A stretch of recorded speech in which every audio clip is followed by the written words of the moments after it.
Hello, today I'm going to be reviewing You by Caroline Kepnes.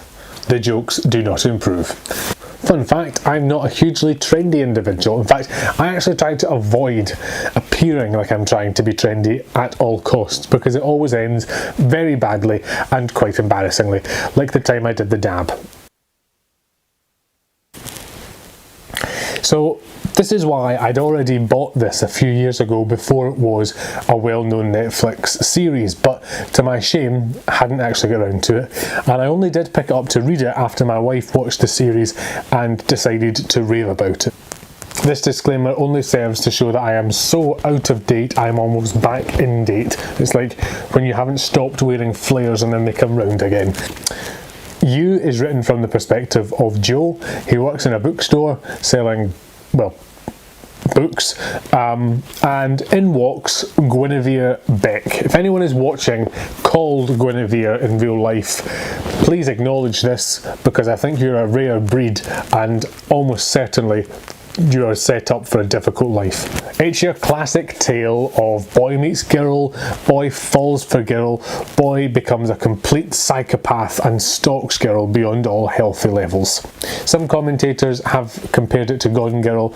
I tend to think if you compare yourself to Gone Girl, you are setting yourself up for failure. I read Girl on the Train because it was perfect for fans of Gone Girl, and it was if fans of Gone Girl wanted to be completely disappointed with their next thriller. I don't think it is like Gone Girl. I don't think the comparison is helpful. It's quite different. It's written from the perspective of Joe, who seems to be completely unaware that he is, in fact, a full-throttled psychopath. Joe falls absolutely index over contents page for her and wants to make sure that that is reciprocated. To do that, he embarks on a series of wacky measures to gain her affection, beginning with stealing her phone, hacking her email and her social media accounts so that he can read all of her deepest, darkest thoughts. But to be fair, he is something of a traditionalist and does also engage in some good old-fashioned stalking. There are certainly some contrivances. Guinevere and her friendship group, for example, prefer to circulate emails to each other discussing plans to meet up and to review events in their life, where most people nowadays would have some sort of WhatsApp group. But we can overlook these because they're not really crucial to the plot. And to be fair, none of what I've said so far sounds like something that I would pick up. It sounds very tweeny and rom-commy.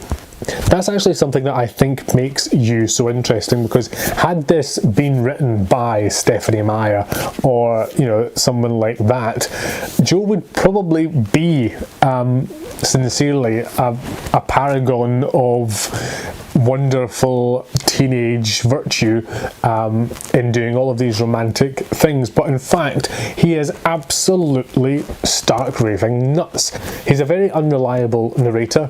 He will be furious with Guinevere for a perceived slight and then manage to somehow repackage that to be demonstrative of the fact that she is absolutely in love with him too, long before she herself is aware of this. There are no boring bits in You at all, and I don't think that what we're witnessing is Joe's descent into madness at all. I think he is mad right from the start. That's actually quite clear when you get some of his backstory, but what we see is the escalation of his actions in this situation and the way that he begins to manipulate events. Perhaps a better way to describe it is to say if Joe and Beck, as he calls her, were already in a relationship at the start of the book, then this would be absolutely a classic case of coercive control and mental abuse. So it's not entertaining in a sort of funny, cheesy way. It's actually really sinister and creepy right from the very beginning. It just keeps getting more extreme as it goes on, and you think as you read it, I can't believe he's done that. I don't know how he's going to get away from that. But as with all of these types of manipulators, he manages to hide behind a curtain of plausibility where he manages to present a narrative which seems so much more plausible than he is taking the extreme action that he is. What is really interesting is because it is all from Joe's perspective, and so therefore you understand his rationale. I'm sure you won't agree with it, but when he goes from A to B to C and tells you why he's doing it, you can acknowledge the logic that underpins what he is doing. I can't take credit for this. I'm sure I read it on a review somewhere else, but the best description of you that I have stumbled across is American Psycho meets Black Mirror, and it is absolutely apt. Joe and Patrick Bateman are absolutely birds of a feather. They both just want to get stuff or something, or status or money or Beck, and everybody is either helpful or unhelpful to that aim. It's not quite the stream of consciousness that you get in American Psycho. Joe is much more lucid than Patrick Bateman, which actually makes it, I think, more terrifying, because he's very, very calculated and rational in his approach to everything that he does. But I think it's a really useful comparison, because it is that egocentric, self-centered, unreliable narrator who just keeps ramping things up and ramping things up and ramping things up, and you spend the whole book in his head, so you just completely latch into his psyche and his messed up way of thinking. And it is like Black Mirror because it is about how technology can ruin our lives. So much of what he is able to do, both in terms of invading Beck's privacy but also in dealing with third-party obstacles, involve his use of technology and social media to perpetuate his aims.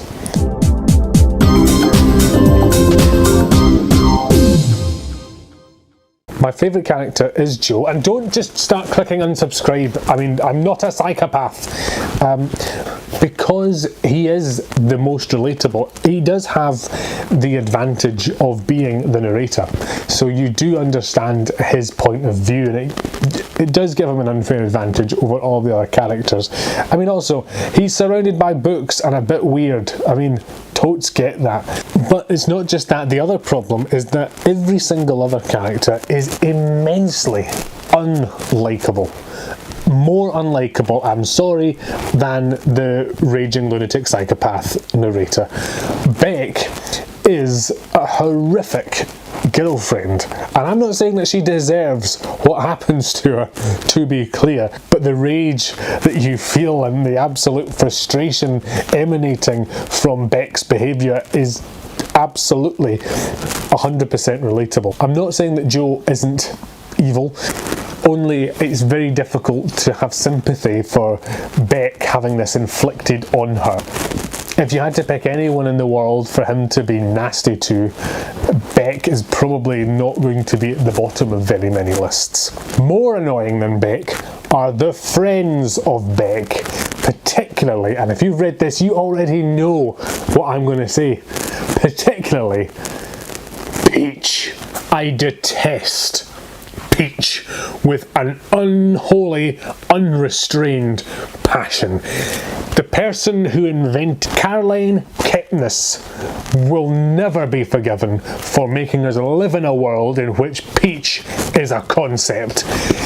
She is the most frustrating, awful, nasty character ever written into literature. I will go so far as to say, and this is controversial, I will go so far as to say that Peach is a bigger villain than Joe.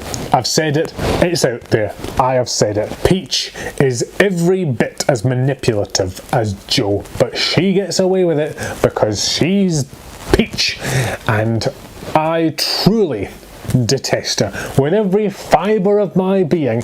If she came onto the page, it made me want to get a pen and scribble her name out just to spite her. My overall view of Peach is this.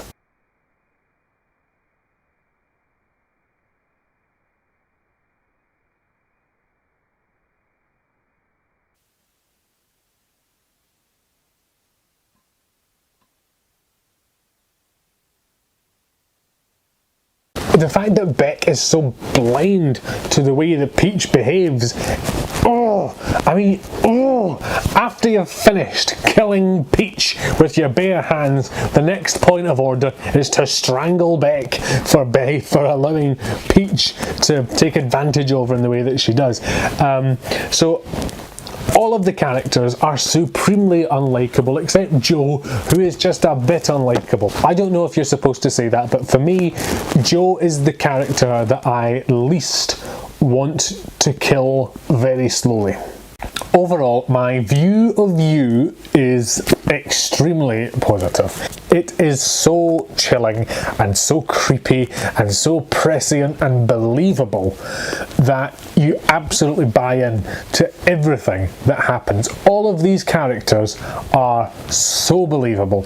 All of the events are so believable. And although it gets more and more and more extreme, it is so cumulative and steps up in such a way that you completely buy in to what is happening, and you can go, oh yeah, I can see how you could, yeah, that would totally get, I would do the same thing, wouldn't you? Oh, yeah. Oh.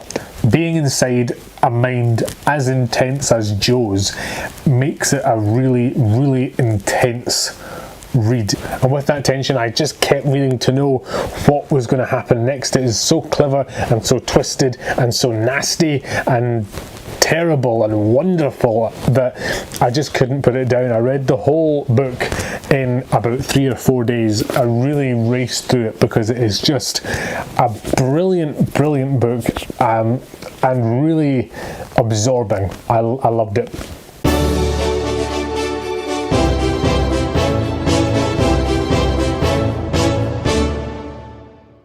Before we finish, we do need to talk about, like I say, I watched the series after I read the book, and I'm not one of these people who gets snobby about adaptations and says they're all rubbish. Hashtag love Game of Thrones. Hashtag even season 8. But in my opinion, the adaptation of You was really poor.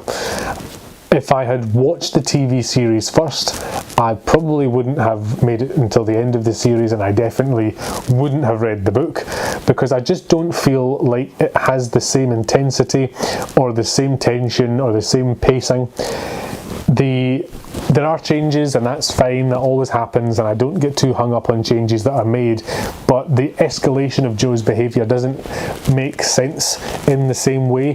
The role of the therapist doesn't make sense because of how it works in the series, and to get from the beginning of the series to the end of the series, it's not believable. The arc is not believable, and the end to me feels like it came completely out of nowhere. In particular, what I don't like about the series is the introduction of the character Paco, and this has nothing to do with the actor or actually to do with the storyline, which in its own way is quite heartwarming.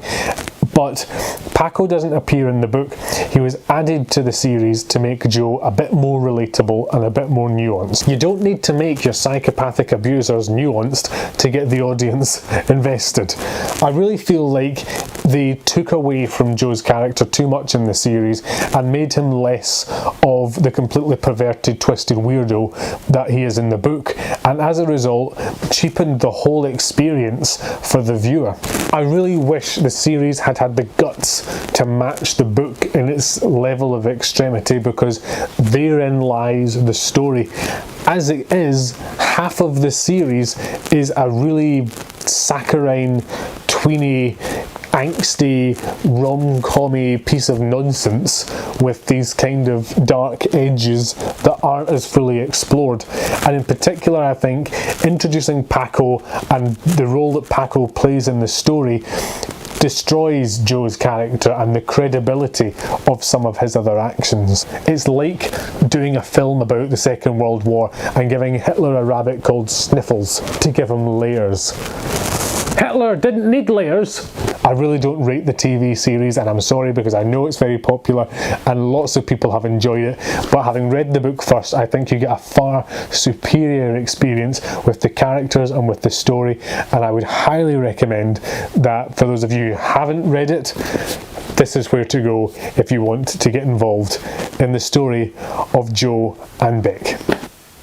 if you disagree, then please let me know why. Let me know your thoughts on the book, on the show. Tell me what you think of Joe and Beck and Paige and the whole universe, I suppose. I'd love to read your comments and find out what you think. I will see you in the next video, but for now, bon voyage.